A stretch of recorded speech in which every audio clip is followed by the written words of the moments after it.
Good morning to those in North and South America. Good afternoon for those in Europe and Africa, and I guess a good evening and a very early good morning for people in Asia and Australia. Part of the way that I've structured this talk is to put a framework on the best way to go about offshoring work. And a lot of global teams today understand how to do projects locally, and this is regardless of which country, but we are seeing with our clients still a lot of time is spent or time is wasted because they don't do the basic disciplines of how to structure and set up and manage work that is in multiple locations.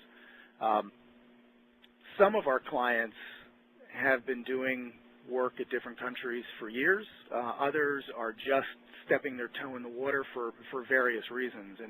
And I like to kind of point people to Gartner and TPI as sources that publish reports every year, every couple of years, talking specifically about IT services in different countries. The importance of that is twofold. On the one hand, regarding your strategy, if you've never moved work offshore, and again, my perspective is coming from the U.S. So when I use the word offshore, it's coming from the U.S. to another country. But depending where you are, there are people in Europe, in the Mideast, and even people in Asia moving work offshore to different countries looking for either labor arbitrage or looking for to develop services in a country they want to do business. And using these resources, the simple thing is I began doing a lot of, I guess my first time doing work globally was in 2002 when I started a support project in Manila. And the difference then between now is the sophistication from a security, from an infrastructure across many countries. Clearly India is the leader. If you're looking for English-speaking countries to offshore your work, Philippines is right up there, you know, since English is a national language along with Filipino. And then you've got countries like China, who their investment in their infrastructure alone dwarfs the budgets of many other countries. And I think that's going to be a fascinating country to watch, especially in IT services. They've got strong education, as does India, and they're trying to model themselves after the West to understand how to turn this into a kind of a major outsourcing service from a country standpoint. And they're building many outsourcing cities today. They're second tier. I always love talking about China because a second tier city in China is still about 10 million people. So as you're moving forward, there's a couple things to think about. One is, do you have any idea where you want to move the work to?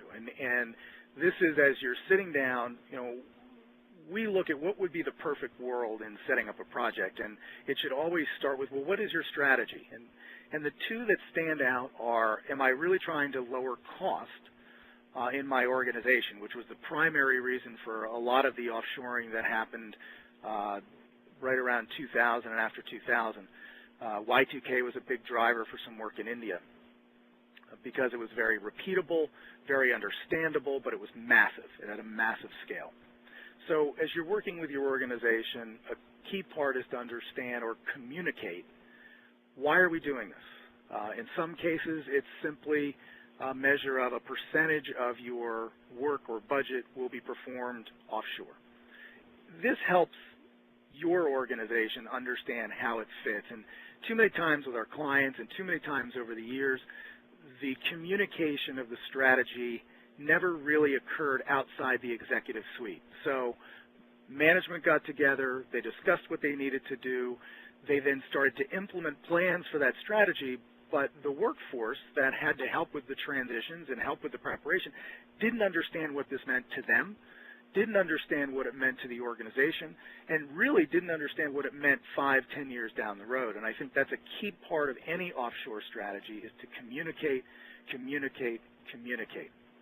The second most prevalent reason, and I see this more now, we see this more now with our customers, is to offshore to a country where you sell products or plan to. and that's where we're seeing a pickup from a China perspective. You know, China will have a massive middle class as they mature as an economy, and as they develop stronger laws around intellectual property.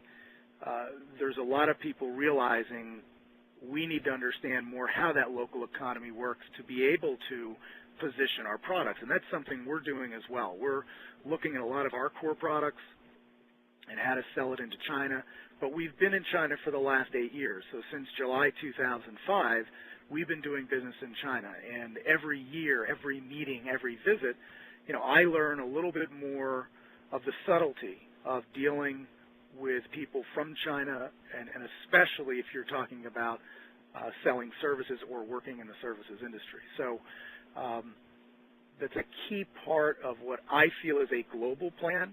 You know, by getting in there to do work, you understand more about the culture and people, and a lot of cultures, a lot of different countries, depending on your background. It takes time for your team or for your organization to really understand the most effective way to work with a culture. And I'll touch on that a little bit later in the presentation.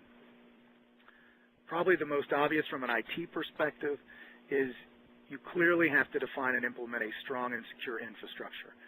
But what we have seen is missed a lot is people try to replicate their Fort Knox approach to the U.S. So there are certain confidential systems, data, documents that are in complete lockdown within the firewalls of their company in the U.S. And sometimes they'll go to start a small project in another country, and their feeling is they need to develop the same security practice. And what I mean by this is the identical security practices in the country without thinking about what data is going over there, what documents are going over there, what are we really creating with this system. If it's a simple website for local company sales, there's not a lot of confidential information. As a matter of fact, you could turn it around saying you're trying to give away as much of that knowledge as possible to excite people to come to your company, to your website, and buy your products.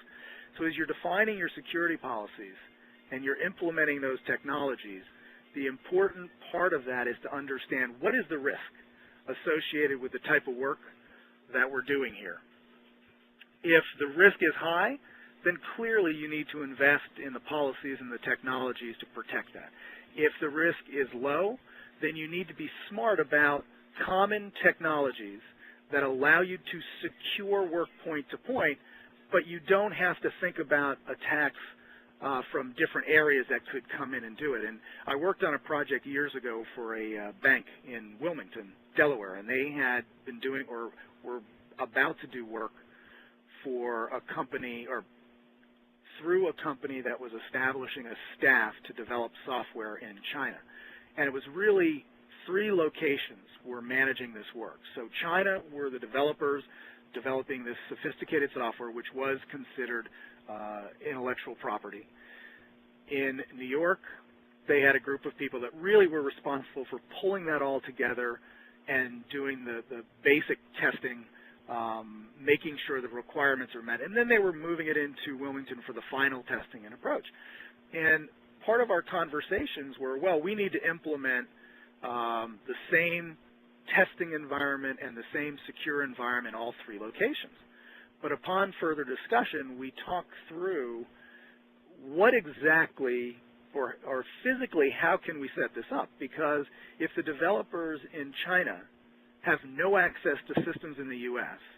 and you are providing them with requirements that they're going to code and send to New York for testing, then you really don't have the same security risk in China than if they were accessing an existing system and making changes live. So if they were supporting the application.